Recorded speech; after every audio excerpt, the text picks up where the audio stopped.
Hello! Today we're going to show you a simple yet useful tip of how to remove your iPhone from your iCloud account remotely.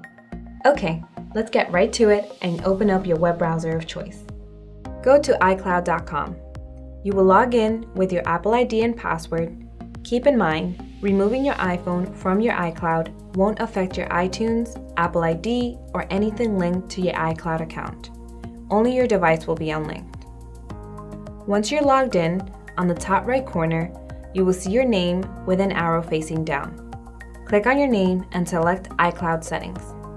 By the way, if you're thinking to upgrade your phone and get rid of an old phone, trade it in for cash at swapsmart.com. It's quick and easy. Go down to My Devices and select the iPhone you wish to remove. Click on the X and it will prompt you to confirm. Select Remove. Now you're done. You have successfully removed the iCloud from your iPhone. If you found this video helpful, please subscribe to our channel, like the video, or leave a comment. We'd love to hear from you. Thank you for watching. Until next time.